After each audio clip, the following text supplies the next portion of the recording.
Rafael chegou cedo à casa de sua tia Lúcia. Não era algo que ele fazia normalmente. Aos domingos, costumava aparecer depois do meio-dia, depois de dormir até tarde, depois de tomar um café da manhã sem pressa, depois de checar os e-mails do trabalho. Sua rotina era previsível, sua vida organizada. Todo domingo à 1 da tarde, nem um minuto antes, nem um minuto depois. Mas naquele dia, ele precisava assinar uns documentos urgentes. Um contrato de incorporação que não podia esperar. Um projeto milionário que exigia sua assinatura. Documentos que estavam no escritório que ele havia montado na casa da tia. O escritório que ele usou durante a pandemia, quando não podia ir à empresa, quando precisava estar perto de Lúcia, quando o mundo tinha parado. Ele manteve aquele escritório porque gostava, porque o lembrava de tempos difíceis que haviam passado, porque lhe permitia ver sua tia com mais frequência. Ele estacionou o carro do lado de fora. A casa de Lúcia era linda, uma construção antiga, com um quintal enorme, com uma história que abrangia gerações. Rafael a havia comprado para sua tia quando sua mãe morreu.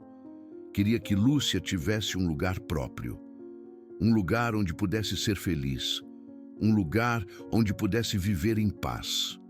Ele não sabia que aquele lugar havia se tornado uma prisão de dor e medo, uma prisão que sua tia havia construído para si mesma. Ele caminhou em direção à porta, e então viu algo pela janela que dava para o quintal.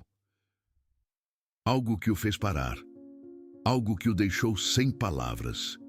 Sua tia Lúcia estava de pé, sem bengala, sem cadeira de rodas, sem o andador que usava há 4 anos. Estava parada no quintal, com os braços estendidos, fazendo movimentos lentos. Movimentos que ele não via há 6 anos, e a ajudante estava ao lado dela, guiando-a, apoiando-a quando parecia que ia cair, incentivando-a a seguir. Rafael não podia acreditar no que via. Ficou ali parado, como uma estátua, olhando através da janela, vendo sua tia fazer algo que os melhores médicos do país haviam dito que nunca mais faria: caminhar sem dor. E se alguma vez você sentiu que a dor te define, fique até o final desta história. Porque o que aconteceu naquele quintal mudou tudo o que Rafael acreditava saber sobre a doença de sua tia. Deixe-me contar como tudo começou. Lúcia foi diagnosticada com lúpus há 15 anos. Lúpus eritematoso sistêmico. Uma doença autoimune onde o corpo ataca seus próprios tecidos. O sistema imune que deveria protegê-la havia se tornado seu inimigo. Atacava suas articulações, atacava seus órgãos, atacava tudo o que encontrava, como um exército que não distingue entre amigos e inimigos. Lúcia tinha 37 anos quando recebeu o diagnóstico. Estava no auge de sua carreira. Havia sido bailarina clássica profissional por 20 anos. Havia dançado nos melhores teatros do país. Havia viajado pelo mundo com companhias de balé. Havia dedicado sua vida ao movimento, à graça, à beleza do corpo humano. E de repente, seu corpo lhe dizia que não podia mais confiar nele. No começo, não foi tão ruim. Dor nas articulações pelas manhãs. Rigidez que desaparecia depois de 1 hora. Cansaço que podia combater com café. Erupções na pele quando se expunha ao sol. Coisas que podia manejar. Coisas com as quais podia viver. Coisas que não a impediam de dançar. Teve que deixar o balé profissional aos 40. Não por causa do lúpus diretamente, mas porque seu corpo já não respondia igual. Mas continuou ensinando, continuou dançando em sua casa, continuou se movendo. Porque o movimento era sua vida, era sua identidade, era tudo o que conhecia. Mas o lúpus é uma doença traiçoeira. Tem períodos de calmaria e períodos de tempestades. As tempestades chegaram há 6 anos. Começou com febre, uma febre que não baixava com nada. Depois vieram as dores. Dores que a faziam gritar, que a faziam chorar, que a faziam desejar não acordar. Uma crise severa que afetou seus rins, seus pulmões, suas articulações, seu coração. Tudo de uma vez. O lúpus havia decidido atacar com toda a sua força, como se estivesse cansado de ser ignorado, como se quisesse lembrá-la quem mandava. Lúcia passou 3 meses no hospital. 3 meses conectada a máquinas. 3 meses com tubos entrando e saindo de seu corpo. 3 meses de medicamentos que a faziam sentir pior antes de se sentir melhor. De tratamentos que destruíam tanto o ruim quanto o bom. De doutores que entravam e saíam com caras sérias. De enfermeiras que evitavam olhá-la nos olhos. Houve um momento em que pensaram que não sobreviveria. Seus rins estavam falhando. Os pulmões se enchiam de líquido. O coração batia de forma irregular. Rafael passou 3 noites sem dormir ao lado de sua cama, rezando a um Deus em que não acreditava, prometendo coisas que não podia cumprir, pedindo que não a levassem. E Lúcia escutou, ou algo escutou, porque sobreviveu. Mas não saiu igual. O lúpus havia deixado sua marca. Suas articulações ficaram danificadas, inflamadas, rígidas. Cada movimento era dor, cada passo era uma batalha. Os médicos lhe disseram que era sua nova normalidade, que teria que aprender a viver com a dor crônica, que havia coisas que simplesmente já não poderia fazer. Lúcia tinha 46 anos então. Era jovem ainda, mas se sentiu velha, velha e arruinada, como se seu corpo a tivesse traído, como se já não fosse seu. Rafael era seu sobrinho favorito, o filho de sua irmã mais velha. Sua irmã havia morrido de câncer há 10 anos. E desde então, Rafael havia cuidado de Lúcia como se fosse sua própria mãe. A visitou todos os dias no hospital. Contratou os melhores reumatologistas, pagou tratamentos experimentais, comprou todos os medicamentos que os doutores recomendavam. Nada funcionou. Bem, os medicamentos controlavam a doença, evitavam que piorasse, mas não lhe devolviam a mobilidade, não lhe tiravam a dor, não lhe devolviam a vida que havia perdido. Lúcia passou de uma mulher ativa a viver confinada. Primeiro a sua casa, depois a certos cômodos, depois quase só a sua cama e sua cadeira de rodas. A dor a havia aprisionado. O medo da dor a havia paralisado. Cada vez que tentava se mover demais, pagava o preço. Dias na cama, lágrimas de frustração, noites sem dormir. Então, deixou de tentar. Era mais fácil ficar quieta. Era mais seguro não se mover. Era menos doloroso render-se. Rafael aceitava porque os médicos aceitavam. Essa é sua nova realidade, diziam. É preciso focar em mantê-la estável, em evitar crises, em cuidar dos seus órgãos. A mobilidade é secundária. E Rafael acreditava neles, porque eram experts, porque tinham títulos, porque sabiam mais do que ele sobre lúpus. O que Rafael não sabia era que estava prestes a aprender uma lição que mudaria tudo. Mariana chegou à casa de tia Lúcia há 8 meses, não como fisioterapeuta, não como enfermeira, mas como ajudante, 38 anos, mãe de 2 filhos adolescentes, divorciada há 5 anos, e com um segredo que ninguém conhecia. Mariana havia sido fisioterapeuta. 10 anos trabalhando em uma clínica de reabilitação. 10 anos ajudando pessoas a recuperar sua mobilidade. 10 anos vendo pequenos milagres todos os dias. Um senhor que volta a caminhar depois de uma fratura no fêmur. Um atleta que recupera o joelho depois de uma cirurgia. Uma mãe que pode carregar seu bebê depois de um acidente. Esses eram os milagres que Mariana via. Esses eram os momentos que amava. Os momentos em que o corpo demonstrava que podia sanar, que podia se recuperar, que podia voltar a ser o que era. Mariana se especializou em doenças autoimunes, lúpus, artrite reumatoide, esclerose múltipla, fibromialgia. As doenças que os médicos diziam que não tinham cura. As doenças que condenavam os pacientes a uma vida de dor.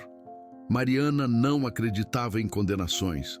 Acreditava no corpo, em sua capacidade de se adaptar, de compensar, de encontrar novas formas de funcionar.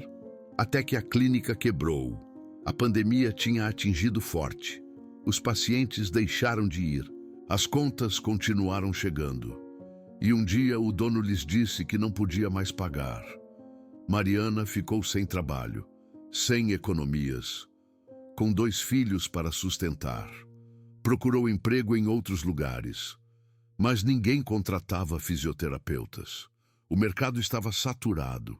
Os hospitais haviam reduzido o pessoal. As clínicas estavam fechadas.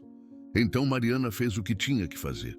Aceitou o único trabalho que encontrou, limpando casas. Não era o que havia estudado, não era o que amava, mas era o que tinha. E seus filhos precisavam comer. Pedro tinha 14 anos, Sofia tinha 12, 2 adolescentes que dependiam dela, que a olhavam com olhos que perguntavam: "Mãe, vai ficar tudo bem?" Mariana sempre respondia que sim, mesmo que não tivesse certeza, mesmo que tivesse medo. Mesmo que não soubesse como ia pagar o aluguel do próximo mês. Sempre dizia que sim. Porque isso é o que as mães fazem. Mentem para proteger. Sorriem para não assustar. Trabalham até cair para que seus filhos tenham o que precisam. Rafael a contratou através de uma agência. Precisava de alguém que limpasse a casa de sua tia, que cozinhasse, que a ajudasse com as coisas básicas. Não buscou uma cuidadora especializada. Lúcia já tinha uma enfermeira que vinha 3 vezes por semana. Só precisava de alguém que mantivesse a casa. Mariana chegou numa segunda-feira de manhã. Conheceu Lúcia e algo se moveu em seu coração. Porque Mariana reconheceu algo nos olhos de Lúcia. A mesma dor que havia visto nos olhos de sua mãe. A mãe de Mariana tinha tido lúpus também. Chamava-se Glória. Era uma mulher forte, trabalhadora. Nunca se queixava de nada. Quando lhe diagnosticaram lúpus aos 45 anos, Glória encarou com calma. "É só mais uma doença", disse. "Já sobrevivi a coisas piores. Mas o lúpus não é uma doença qualquer. O lúpus é traiçoeiro, é silencioso. Pode estar adormecido por meses, até por anos, e de repente despertar com toda a sua fúria. É um inimigo que vive dentro de você, que usa seu próprio corpo como arma, porque isso é o lúpus, o sistema imune confuso, atacando o que deveria proteger, destruindo o que deveria cuidar. Glória aprendeu isso da pior maneira. Os primeiros anos foram administráveis. Cansaço, dor nas articulações, manchas na pele quando se expunha ao sol. Nada que não pudesse suportar, nada que a detivesse. Mas o lúpus foi avançando, lentamente, como água que se infiltra por uma rachadura. Lá primeiro foram os rins, depois o coração, finalmente os pulmões.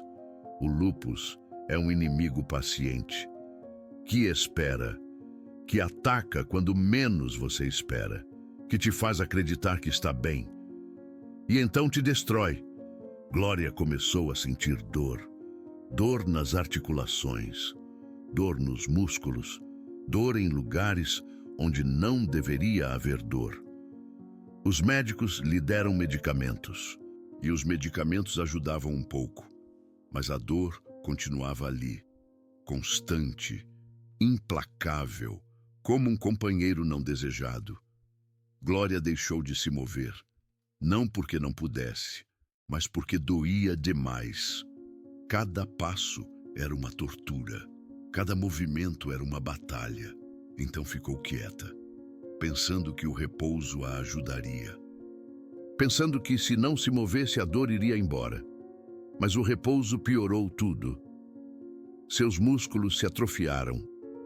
Suas articulações se enrijeceram. Seu corpo esqueceu como se mover. Morreu há 12 anos. Complicações renais. O lúpus destruiu seus rins. Mas Mariana sempre pensou que foi o repouso que a matou. O deixar de se mover. O render-se à dor. O acreditar que não havia nada que fazer. E Mariana não pôde fazer nada. Naquele tempo tinha 26 anos. Não sabia de fisioterapia. Não sabia como ajudá-la a se mover. Não sabia que o exercício adaptado podia ter melhorado sua qualidade de vida. Só a viu deteriorar-se. Dia a dia, mês a mês, cada vez mais fraca, cada vez mais triste, cada vez mais distante, até que já não estava. Mariana carregou essa culpa durante anos. A culpa de não ter sabido, a culpa de não ter podido ajudar, a culpa de ter visto sua mãe render-se à dor. Quando estudou fisioterapia, se especializou em doenças autoimunes. Queria saber tudo o que não soube quando sua mãe vivia. Queria ajudar outros pacientes como ela. Queria que ninguém mais morresse sem ter tentado tudo. E agora estava frente a Lúcia. Uma mulher com a mesma doença, com a mesma dor, com o mesmo olhar de derrota. E Mariana soube que tinha que fazer algo, não porque lhe pagassem, não porque fosse seu trabalho, mas porque não podia ver outra mulher render-se como se rendeu sua mãe. Se isso está te tocando, considere dar seu apoio com o Super Thanks. Aquele botão dourado que você vê abaixo é sua forma de dizer que esta história merece ser contada. E agora vem o que ninguém esperava. Mariana começou devagar, muito devagar. Não disse a Lúcia que era fisioterapeuta. Eu não queria que ela pensasse que eu estava tentando dar uma de médica. Apenas comecei a fazer perguntas. Dói muito hoje, tia Lúcia? A senhora tentou se movimentar um pouco? O que dói mais? Os joelhos ou os quadris? Lúcia, a princípio, não me dava atenção. Eu era só a ajudante, a mulher que limpava sua casa, que fazia a comida, que lavava a roupa. Por que ela se importaria com a minha preocupação? Mas Marisol insistia, suavemente, sem pressionar, apenas demonstrando interesse. E, pouco a pouco, Lúcia começou a responder. Começou a contar sobre sua doença, sobre como havia sido antes, sobre tudo o que havia perdido. Um dia, limpando o armário, Marisol encontrou algo. Uma caixa velha, cheia de fotos, de recortes de jornal, de programas de teatro. Lúcia havia sido bailarina clássica. Durante 20 anos, dançou em companhias de balé, em teatros de todo o país e no exterior também. Marisol não podia acreditar. A mulher que mal conseguia levantar da cadeira havia sido bailarina. Havia dedicado sua vida ao movimento. E agora, o movimento lhe havia sido roubado. Marisol levou as fotos para Lúcia. Eu não sabia que a senhora dançava. Lúcia olhou as fotos e seus olhos se encheram de lágrimas. Outra vida, disse. Outra pessoa. Essa mulher já não existe mais. Marisol sentou-se ao lado dela. Por que a senhora diz isso? Porque não consigo me mover. Porque cada passo é dor. Porque meu corpo me traiu. Marisol a olhou diretamente. E se a senhora pudesse se mover de novo? Lúcia riu, uma risada amarga, cheia de anos de frustração. Os melhores médicos dizem que não. Os melhores médicos nem sempre têm razão. Lúcia a olhou surpresa. O que você sabe de medicina? E Marisol tomou uma decisão. Contou tudo. Contou que havia sido fisioterapeuta. Contou sobre sua mãe com lúpus. Contou sobre a culpa que carregou durante anos. Contou que havia estudado especificamente como ajudar pacientes com doenças autoimunes. Lúcia a escutou em silêncio. Por que não me disse antes? Porque não queria que a senhora pensasse que eu estava tentando fazer algo que não me corresponde. Marito, eu sou sua ajudante, não sua terapeuta, mas eu posso ajudar a senhora, se a senhora quiser. Lúcia ficou calada durante um longo momento, olhando as fotos de sua vida passada, olhando a mulher que costumava ser. Os médicos dizem que não há nada a fazer. Os médicos se focam na doença. Eu me foco na senhora, em seu corpo, no que ainda pode fazer, não no que não pode. Lúcia a mirou. E se doer demais? Vai doer? Não vou mentir para a senhora. Mas há uma diferença entre a dor de não se mover e a dor de se mover. Uma a mata lentamente, a outra a faz mais forte. Lúcia pensou durante um longo momento. Havia passado 6 anos desde que alguém lhe havia oferecido esperança. 6 anos de escutar o que não podia fazer, o que não devia tentar, o que estava fora de seu alcance. E ali estava essa mulher, essa ajudante, dizendo que podia melhorar. Vale a pena tentar? Perguntou Lúcia. Vale a pena tentar qualquer coisa que lhe devolva um pouco de vida. Lúcia olhou as fotos uma vez mais. Está bem, disse. Vamos tentar. As sessões começaram no dia seguinte, em segredo. Marisol não queria que Rafael soubesse. Não queria que ele pensasse que estava fazendo algo indevido, que estava ultrapassando seus limites, que estava brincando de ser médica. Assim, faziam os exercícios quando ele não estava, de manhã, à tarde. Sempre quando a casa estava vazia. No princípio, foram exercícios mínimos, movimentos de dedos, rotações de punhos, alongamentos de pescoço, coisas que Lúcia podia fazer sentada, coisas que não requeriam muito esforço, coisas que não causavam demasiada dor. Marisol sabia que com o lúpus era preciso ir devagar, muito devagar, respeitar os limites do corpo, não forçar demais, mas também não se render. O mais importante era a consistência, fazer um pouco a cada dia, todos os dias, sem falta, porque o corpo precisa de regularidade para melhorar, precisa de repetição, precisa de paciência. E Marisol tinha paciência de sobra. A primeira semana foi difícil, mais difícil do que qualquer uma das duas esperava. No primeiro dia, Lúcia só conseguiu fazer 3 exercícios, 3 movimentos simples de dedos, e já estava esgotada. O segundo dia foi pior. Seu corpo havia reagido aos exercícios do dia anterior. Tudo doía mais. As articulações estavam mais rígidas. Os músculos se queixavam de terem sido usados. Lúcia chorou. Eu não quero fazer isso, disse. É pior que antes. Marisol sentou-se ao lado dela. É normal, explicou. Seu corpo não trabalha há anos. Está protestando porque estamos pedindo que faça algo novo. Mas o protesto vai passar. Eu prometo que vai passar. Lúcia não acreditava. Não completamente. Mas seguiu adiante. Porque não tinha nada a perder. Porque já havia perdido tudo. O terceiro dia foi um pouco melhor.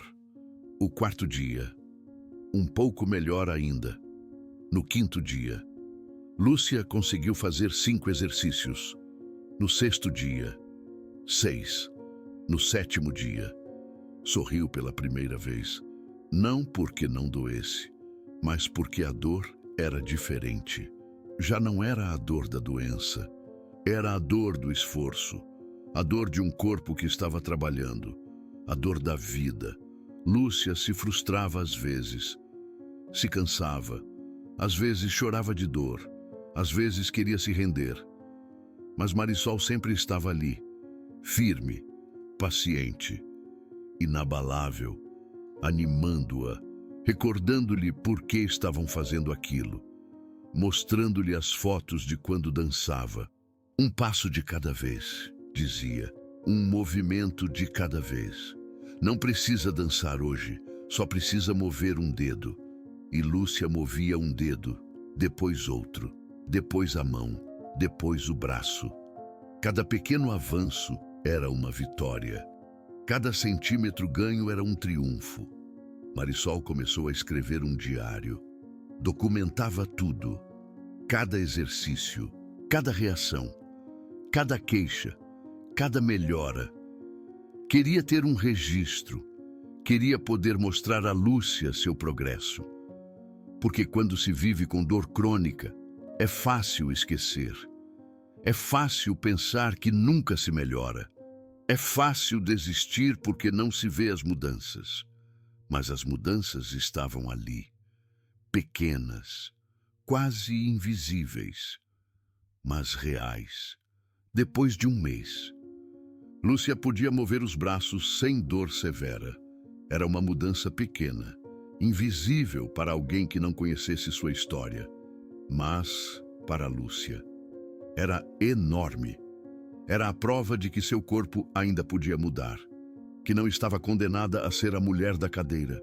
Depois de 2 meses, podia girar o torso, podia olhar para trás sem que sua coluna gritasse. Ela podia alcançar coisas que antes estavam completamente fora de seu alcance. Coisas simples, coisas que a maioria das pessoas simplesmente ignora. Mas que para Lúcia eram vitórias enormes.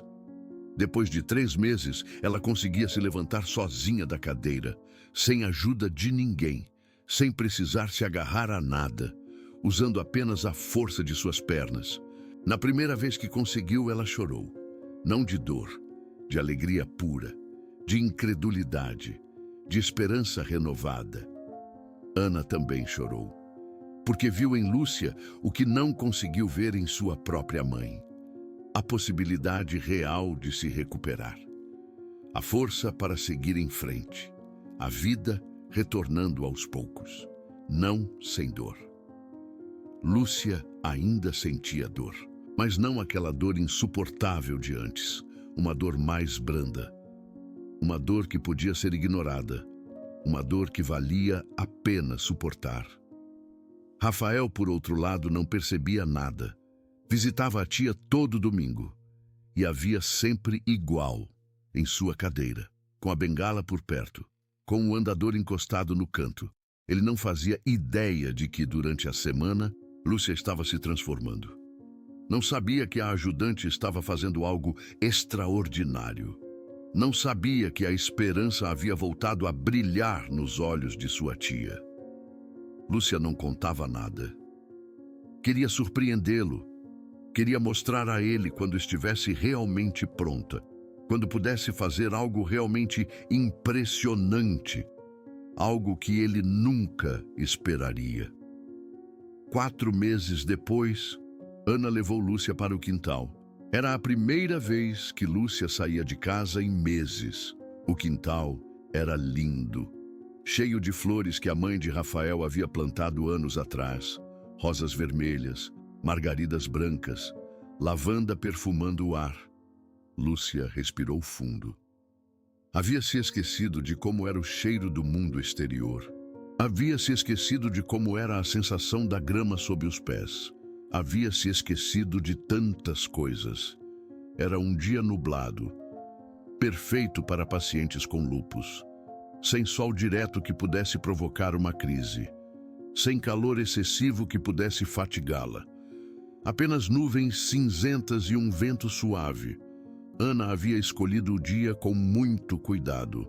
Tinha revisado a previsão do tempo durante uma semana, esperado o momento perfeito, porque sabia que aquele dia era importante. Era o dia em que Lúcia daria um grande passo, literal e figurativamente. Hoje vamos tentar algo novo, disse Ana. Que coisa? Lúcia perguntou curiosa. Vamos ficar de pé, sem ajuda. Lúcia a olhou com medo. Eu não consigo.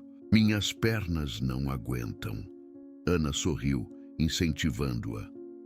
Suas pernas são mais fortes do que você imagina. Temos trabalhado nelas durante todos esses meses. Está na hora de prová-las. Lúcia tremeu. O medo era real. Ela passara anos sem se levantar sozinha. Anos acreditando que não podia. Anos deixando que outros a sustentassem. Ana parou em frente a ela. A estendeu as mãos. Eu não vou te soltar, disse. Vou estar aqui o tempo todo. Se você cair, eu te seguro. Mas você não vai cair, porque você é mais forte do que acredita. Lúcia segurou suas mãos, respirou fundo e começou a se levantar. Devagar, muito devagar. Suas pernas tremiam, seus joelhos rangiam. Mas não doíam tanto quanto ela esperava. Não doíam tanto quanto ela se lembrava. Lúcia se pôs de pé, pela primeira vez em 4 anos, sozinha. Bem, com as mãos de Ana a amparando, mas de pé. Lágrimas começaram a escorrer pelo seu rosto, não de dor, de assombro, de alegria, de algo que ela havia esquecido que existia, esperança. Eu consegui, ela sussurrou. Você conseguiu, confirmou Ana. E isso é só o começo. Os meses seguintes foram de progresso constante. Lúcia aprendeu a ficar de pé sozinha, depois a dar passos curtos, depois passos mais longos.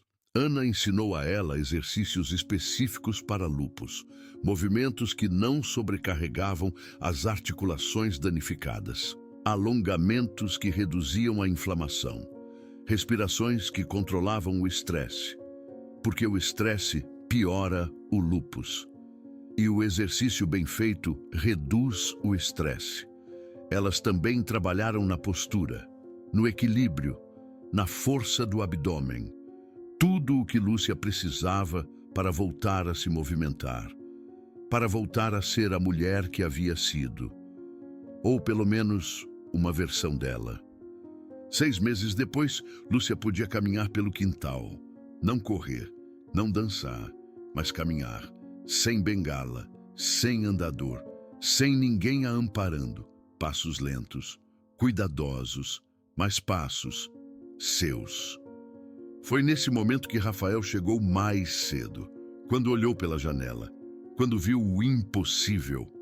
Rafael ficou paralisado por vários minutos, observando a tia se mover, vendo a ajudante a guiar. Ele não conseguia processar o que estava vendo. Era como ver alguém voltar dos mortos. Era como presenciar um milagre. Finalmente, ele entrou no quintal. Lúcia o viu e sorriu. Um sorriso que ele não via há anos. Sobrinho, olha o que eu consigo fazer. Ela deu alguns passos em direção a ele. Lentos, mas seguros. Rafael sentiu os olhos se encherem de lágrimas. Tia, como? Ele não conseguiu terminar a pergunta. Ana permaneceu em silêncio, esperando, sem saber como o milionário reagiria, sem saber se ele ficaria bravo, se pensaria que ela havia feito algo errado, se a demitiria. Rafael olhou para Ana. Você fez isso? Ana abaixou o olhar. Eu só a ajudei a fazer exercícios que os médicos nunca mencionaram, exercícios que ninguém pensou em recomendar. Rafael se aproximou de sua tia. A abraçou, com cuidado, com ternura, com toda a gratidão que sentia. Como é possível? Ele sussurrou. Eu parei de acreditar que era impossível, disse Lúcia. Foi isso que mudou. Rafael olhou para Ana de novo. Quem é você realmente? E Ana contou tudo a ele. Contou sobre sua carreira como fisioterapeuta, sobre a clínica que faliu, sobre sua mãe com lúpus, sobre a culpa que a perseguia, sobre por que não conseguia ficar parada vendo Lúcia sofrer. Rafael a ouviu em silêncio. Cada palavra, cada explicação, cada pedaço da história. Por que você não me contou? Ele perguntou ao final. Porque não era o meu lugar. Sou sua ajudante, não sua médica, não sua terapeuta. Eu só queria ajudar. Rafael ficou calado por um momento, processando tudo. Você devolveu a vida à minha tia. Ana balançou a cabeça. Ela devolveu a vida a si mesma. Eu só mostrei o caminho. Rafael insistiu. É a mesma coisa. Ana discordou. Não é a mesma coisa. Se ela não tivesse querido tentar, nada disso teria acontecido. O mérito é dela. Rafael olhou para sua tia. A viu sorrir. A viu se mover. A viu viva de uma forma que não via há anos. E entendeu algo. Ele havia gasto milhões em médicos, em tratamentos, em medicamentos. E nada havia funcionado como aqueles exercícios simples. Não porque os médicos fossem ruins, mas porque eles haviam se focado no errado. Eles haviam se focado na doença, em controlá-la, em evitar que piorasse. Mas haviam esquecido da pessoa. Eles tinham esquecido que tia Lúcia era mais do que seu lúpus, que ela tinha um corpo, que queria se mover, que tinha um espírito, que queria viver. Marisol não tinha esquecido isso, porque tinha visto sua mãe esquecer, porque tinha visto o que acontece quando você se rende, e não queria que tia Lúcia passasse pelo mesmo. Se você chegou até aqui, é porque esta história está te tocando. Então, deixe-me contar o que aconteceu depois. Rafael queria validar o que tinha visto, não porque duvidasse, mas porque queria entender. Queria saber se isso era sustentável, se tia Lúcia podia continuar melhorando, se havia algum risco que não estavam vendo. Ele ligou para a reumatologista da tia, a doutora Carmen Vega, uma especialista com 30 anos de experiência. Pediu que ela fosse ver tia Lúcia, que avaliasse sua condição atual. A doutora chegou esperando o de sempre. Uma paciente com dor crônica, mobilidade limitada, qualidade de vida reduzida. O que encontrou a deixou sem palavras. Lúcia a recebeu de pé, caminhando até ela, com passos lentos, mas seguros. A doutora não podia acreditar no que via. Dona Lúcia, como? Lúcia sorriu. Eu tenho uma excelente mestra. A doutora examinou Lúcia, revisou suas articulações, seu grau de movimento, sua força muscular. Tudo havia melhorado, dramaticamente. Os níveis de inflamação eram os mesmos. A doença seguia ali, mas o corpo havia aprendido a funcionar melhor. Havia ganhado força, flexibilidade, resistência. A doutora olhou para Marisol. Que tipo de exercícios você tem feito com ela? Marisol explicou tudo. Os movimentos de baixo impacto, os alongamentos graduais, o fortalecimento progressivo, os exercícios de equilíbrio, a consistência diária. A doutora assentiu com cada ponto. Isto é exatamente o que a medicina recomenda para pacientes com lúpus. Então por que ninguém recomendou isso à minha tia? Perguntou Rafael. Porque recomendar não é suficiente. Você precisa de alguém que implemente, que esteja ali todos os dias, que motive o paciente, que adapte os exercícios a como ele se sente naquele dia. Nós, médicos, não temos tempo para isso. Vemos os pacientes 1 hora a cada mês. Damos instruções, mas não podemos estar ali quando as seguem, ou quando não as seguem.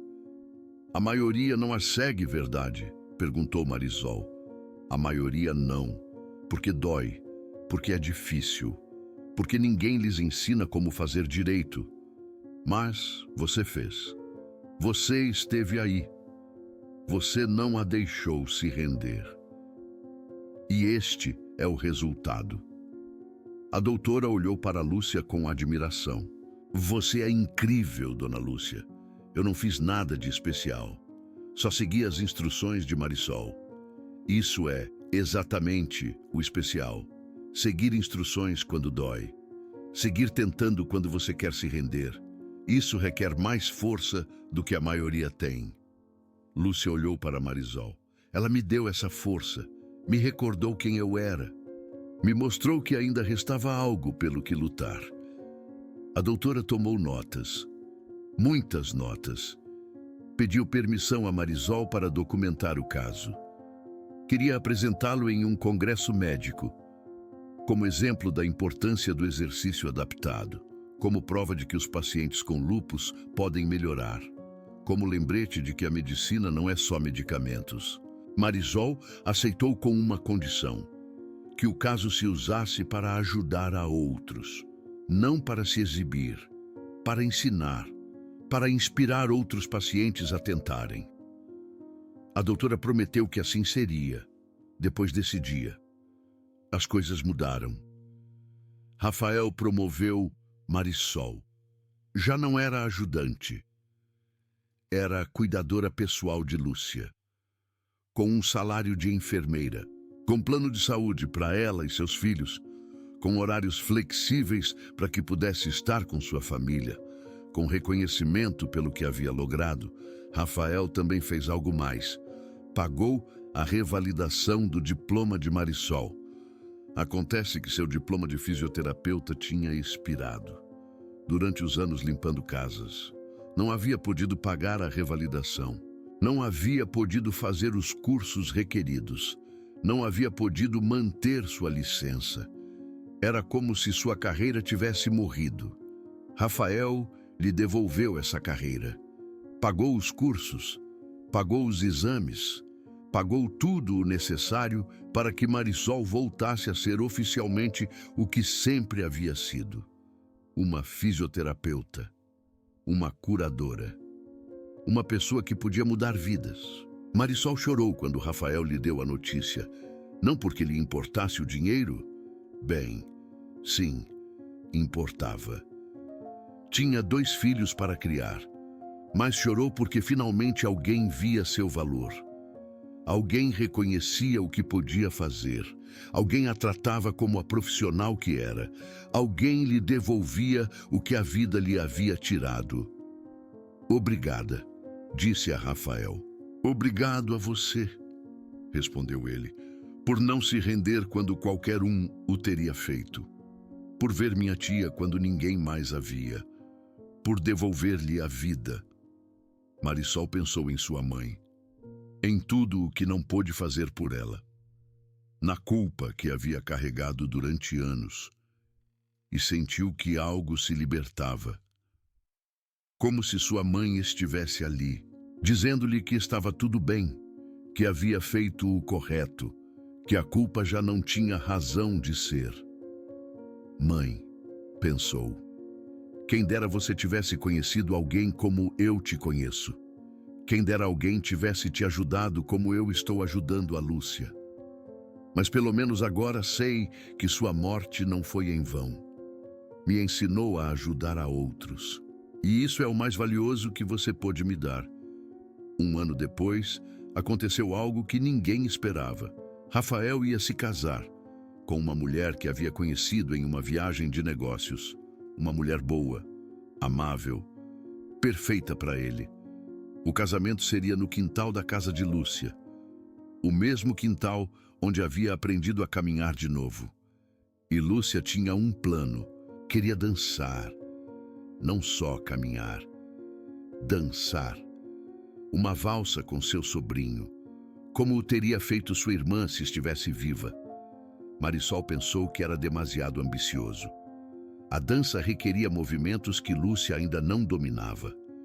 Giros, mudanças de direção, coordenação com outra pessoa.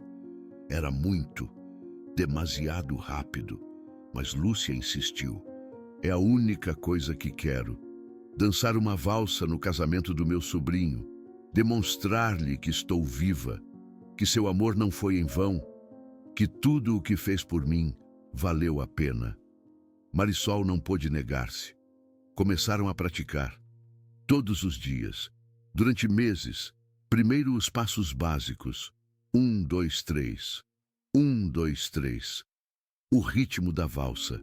Depois, os giros. Andando suaves, controlados, sem perder o equilíbrio. Depois a coordenação. Marisol fazia de par de prática. Guiava Lúcia. A sustentava quando tropeçava. A animava quando se frustrava. Era difícil, muito difícil. Mas muito mais difícil do que qualquer espectador poderia imaginar. Não era só a dor física. Era a dor emocional. O medo de tentar de novo. O terror de cair. O pânico de fracassar. Uma vez mais, tia Lúcia já havia caído antes, muitas vezes. Cada queda a havia deixado pior do que antes. Cada fracasso a afundava mais na desesperação. Houve uma sessão em particular que quase colocou tudo a perder. Era uma terça-feira à tarde. Tia Lúcia estava praticando um giro simples. Um movimento que havia feito milhares de vezes quando era bailarina clássica. Mas seu joelho cedeu. Ela perdeu o equilíbrio e caiu. Não foi uma queda grave.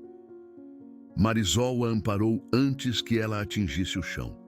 Mas tia Lúcia começou a chorar. Eu não quero fazer isso mais. Eu não posso. Eu sou uma velha acabada. Marisol se sentou ao lado dela no chão. Minha mãe dizia a mesma coisa antes de morrer, que era uma inútil, que deveria desistir. Eu a vi morrer e jurei que nunca deixaria que isso acontecesse de novo. Tia Lúcia a olhou e viu algo que não havia visto antes. A determinação de alguém que havia perdido demais. A força de alguém que se negava a perder de novo. Está bem, disse tia Lúcia finalmente. Vamos tentar de novo. Houve dias em que tia Lúcia queria desistir. Dias em que a dor era insuportável. Dias em que parecia impossível. Mas Marisol sempre estava ali, lembrando-a por que estava fazendo aquilo, mostrando o quão longe havia chegado, dizendo que ela conseguiria. E tia Lúcia acreditava nela, porque Marisol nunca havia mentido. Nunca havia prometido algo que não pudesse cumprir. Se Marisol dizia que ela podia dançar, ela podia dançar. O dia do casamento chegou. O quintal estava decorado com flores brancas. Os convidados enchiam as cadeiras. Rafael esperava no altar improvisado, nervoso, feliz, emocionado. A cerimônia foi linda. Os votos foram comoventes. O beijo foi terno. Tudo foi perfeito. E então chegou o momento da primeira dança. Mas não foi o noivo quem dançou primeiro. Rafael pegou o microfone. Antes da primeira dança com minha esposa, quero fazer algo especial. Quero dançar com alguém que deveria estar aqui. Minha mãe morreu há 10 anos. Não pode estar aqui hoje. Mas a irmã dela pode. Minha tia Lúcia. A mulher que cuidou de mim quando minha mãe não pôde. A mulher que pensei que nunca mais voltaria a andar. Tia, quer dançar comigo? Os convidados murmuraram. Todos sabiam da condição de tia Lúcia. Todos a haviam visto em uma cadeira de rodas. Todos pensavam que era impossível. Tia Lúcia se levantou da cadeira, sozinha, sem ajuda. Caminhou até Rafael, passo a passo, firme, segura. Os murmúrios se transformaram em silêncio. O silêncio se transformou em assombro. O assombro se transformou em lágrimas. Tia Lúcia chegou até Rafael, pegou em suas mãos. E a música começou. Uma valsa, suave, linda. E tia Lúcia dançou. Não como antes, não como quando era profissional, mas dançou. Passos lentos, giros cuidadosos, mas dançou, com seu sobrinho, em seu casamento, como sua irmã teria feito. Rafael chorava enquanto dançava. Não podia evitar. Ver sua tia ali, movendo-se, viva, era mais do que jamais havia sonhado. Os convidados começaram a aplaudir. Um aplauso que foi crescendo, que encheu o quintal, que celebrava algo mais do que uma dança. Celebrava a vida, a esperança, a força do espírito humano. Marisol observava de um canto, com lágrimas nos olhos, pensando em sua mãe, em tudo o que não pôde fazer por ela, e em tudo o que havia podido fazer por tia Lúcia. A culpa havia ido embora. Em seu lugar havia paz e gratidão pela oportunidade de redimir o passado, de converter a dor em propósito, de fazer com que a morte de sua mãe significasse algo. A valsa terminou. Tia Lúcia e Rafael se abraçaram. Os aplausos continuaram. Alguns convidados se levantaram. Outros permaneceram sentados porque estavam chorando demais. Haviam testemunhado algo mais que uma dança. Haviam testemunhado um milagre, não um milagre divino, um milagre humano, o milagre da perseverança, o milagre do amor, o milagre de se negar a desistir. E tia Lúcia olhou para onde estava Marisol. A encontrou chorando também, lágrimas que corriam por suas bochechas, lágrimas de alegria, de orgulho, de paz. Tia Lúcia lhe dedicou um sorriso que dizia tudo. Obrigada, por acreditar em mim quando eu não acreditava, por ver em mim o que eu não podia ver, por não desistir quando eu queria desistir, por devolver-me a vida que pensei que havia perdido, por dar sentido à morte da sua mãe, por converter sua dor em minha cura, por ser meu anjo quando mais precisei. Marisol retribuiu o sorriso, um sorriso que dizia o mesmo. Obrigada, por deixar-me ajudar você, por confiar em mim, por me dar a oportunidade de curar. 2 anos depois da dança, Marisol abriu algo novo, um pequeno centro de reabilitação, especializado em pacientes com doenças autoimunes. Rafael o financiou, não como caridade, como investimento, porque sabia que Marisol podia ajudar a muitos, e tinha razão.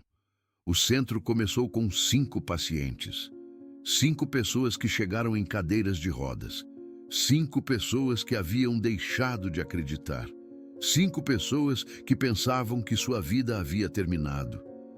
Marisol trabalhou com cada um deles, pessoalmente, aplicando as mesmas técnicas que havia usado com tia Lúcia. Os mesmos exercícios, a mesma paciência, o mesmo amor. Nem todos melhoraram igual. Alguns tinham doenças mais avançadas. Alguns tinham corpos mais danificados. Alguns haviam esperado tempo demais. Mas todos melhoraram algo. Todos recuperaram algo do que haviam perdido. Todos encontraram um pouco de esperança. Agora, o centro tem 50 pacientes, todos com lúpus, ou artrite reumatoide, ou esclerose múltipla, ou fibromialgia, ou qualquer outra doença autoimune que o mundo considera incurável. O centro tem uma lista de espera de 6 meses. Há mais gente que quer entrar do que podem atender. Marisol está formando outros fisioterapeutas, ensinando seu método, compartilhando o que aprendeu de seu pai, o que aprendeu de sua mãe, o que aprendeu de tia Lúcia. Todos chegaram pensando que não havia esperança, que sua dor era permanente, que sua mobilidade estava perdida para sempre. E Marisol lhes mostrou que estavam enganados. Nem todos melhoram igual, e nem todos podem dançar, mas todos podem melhorar algo, ganhar um pouco de movimento, perder um pouco de dor, recuperar um pouco de vida, e isso vale mais que qualquer medicina. Tia Lúcia visita o centro toda semana, não como paciente, como inspiração, como prova viva de que o corpo pode se curar, de que a dor não tem a última palavra, de que a esperança é real. Os novos pacientes a veem entrar, caminhando, sem bengala, sem andador, e não conseguem acreditar. Ela teve lúpus como eu? Perguntam. Ainda tenho, responde Lúcia, mas já não me define. Ela conta sua história aos novos pacientes. Mostra as fotos de quando estava em cadeira de rodas. Mostra o diário de Emily, com o registro de seu progresso. Mostra o que é possível. Dá a eles a esperança que ela um dia perdeu. Alguns choram quando a escutam. Choram porque pela primeira vez alguém lhes diz que podem melhorar, que não estão condenados, que há vida depois da dor. Meu corpo me traiu, ela lhes diz, mas eu não desisti. E vocês também não devem desistir, porque há vida depois da dor, há movimento depois da paralisia, há esperança depois do desespero. Só precisam acreditar e trabalhar todos os dias, um passo de cada vez. E assim termina esta história. Não com um milagre mágico, não com uma cura impossível, não com um final de filme onde tudo é perfeito. Lúcia continua tendo lúpus. Sempre terá. A doença não desapareceu. Os anticorpos continuam atacando seu corpo. Os medicamentos continuam sendo necessários. Os exames médicos continuam sendo frequentes. Continua tendo dias ruins, dias de dor que a mantém na cama, dias de fadiga que não a deixam se mover, dias onde o lúpus lhe recorda que continua ali, que nunca irá embora, que sempre será parte de sua vida, mas também tem dias bons, dias onde pode caminhar pelo quintal, dias onde pode dançar um pouco, dias onde pode se sentir viva, dias de movimento, dias de alegria, dias de vida. E esses dias valem todo o esforço. Cada lágrima que derramou durante os exercícios, cada vez que quis desistir, cada momento de dor insuportável, tudo valeu a pena. Porque agora Lúcia tem algo que não tinha antes: esperança. Não esperança de se curar. Isso seria pouco realista. Esperança de viver bem apesar da doença. Esperança de seguir melhorando. Esperança de ter mais dias bons que ruins. E essa esperança muda tudo. Emily continua trabalhando, continua ajudando, continua redimindo a morte de sua mãe. Cada paciente que melhora é um tributo a Helena.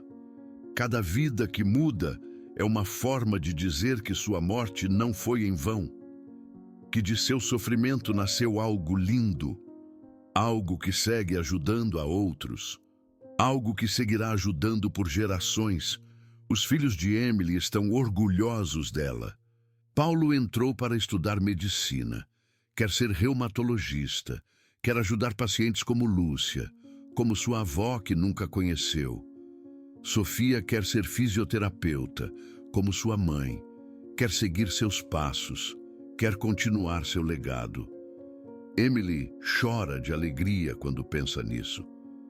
Seus filhos não só herdaram seus genes, herdaram seu coração, seu desejo de ajudar, sua capacidade de ver o que há de bom nas pessoas, sua fé em que o corpo humano pode se curar. É o melhor presente que poderia ter lhes dado. Rafael continua admirando, continua aprendendo, Continua entendendo que o dinheiro não compra tudo, que os melhores médicos nem sempre têm as melhores respostas, que às vezes uma ajudante sabe mais que todos os especialistas juntos. Não porque tenha mais conhecimento, mas porque tem mais amor. Porque o amor pode curar quase tudo. A doutora Carmen continua ensinando, continua inspirando novos médicos, continua recordando-lhes que a medicina é mais que medicamentos. O caso de Lúcia foi apresentado em 3 congressos médicos, na Europa, nos Estados Unidos, na América Latina. Inspirou dezenas de médicos a recomendar exercício com mais ênfase, a buscar pessoas como Emily para seus pacientes, a recordar que a medicina é mais que receitas. A doutora escreveu um artigo sobre o caso, intitulou-o O Método do Coração, porque era isso que Emily tinha, um coração que não se rendia, um coração que via possibilidades onde outros viam limitações, um coração que amava profundamente. O artigo viralizou na comunidade médica. Professores de medicina o leem em suas aulas. Estudantes o discutem em seus seminários. Pacientes o buscam quando perdem a esperança. E tudo começou com uma ajudante que se negou a ver alguém desistir. E em algum lugar dessa cidade, em um quintal onde um dia uma mulher aprendeu a caminhar, onde um dia uma tia dançou com seu sobrinho, onde um dia o impossível se tornou possível. As flores continuam crescendo, como um lembrete de que a vida sempre encontra uma forma, de que o corpo humano é mais forte do que acreditamos, de que o amor pode mover o que a medicina não pode. Se esta história tocou seu coração, quero que se lembre de algo que Emily aprendeu de sua mãe, algo que Lúcia aprendeu de Emily, algo que agora estou ensinando a você. A dor crônica não é uma sentença, não é o fim da história, não é o último capítulo. É só um capítulo difícil, um capítulo que pode ser superado, um capítulo que não tem que definir o resto do livro. A doença não é destino, não é algo que te condena para sempre, não é algo que te tira a possibilidade de viver. É um obstáculo grande. Mas os obstáculos podem ser superados, podem ser contornados, podem ser atravessados. O corpo sempre pode melhorar, sempre. Não importa quanto tempo tenha passado, não importa o que digam os médicos, não importa o impossível que pareça. O corpo humano é incrível. Tem uma capacidade de cura que a maioria não conhece. Tem uma força que só se ativa quando alguém acredita nela. Só precisa da oportunidade correta, da pessoa correta, da fé correta. Emily não tinha clínica quando conheceu Lúcia, não tinha título atualizado, não tinha nada além de seu conhecimento e seu coração. E com isso mudou uma vida. Você também pode fazer isso. Não precisa ser médico, não precisa ser terapeuta. Só precisa ver a pessoa, não a doença, não o diagnóstico, a pessoa, e acreditar que ela pode melhorar, porque essa crença é mais poderosa que qualquer medicina. Essa crença é o que faltou à mãe de Emily. Essa crença é o que Lúcia encontrou quando já não a buscava. Essa crença está disponível para todos. Só é preciso decidir acreditar. Obrigado por escutar até o final. Obrigado por dar seu tempo a Emily e a Lúcia. Obrigado por recordar que o corpo humano é incrível, que a dor não tem a última palavra, que sempre há esperança, mesmo quando os especialistas dizem que não há esperança, mesmo quando o mundo inteiro te diz para desistir, mesmo quando seu próprio corpo parece estar contra você. A esperança existe, sempre. em cada respiração, em cada batida do coração, em cada pequeno movimento que você ainda consegue fazer.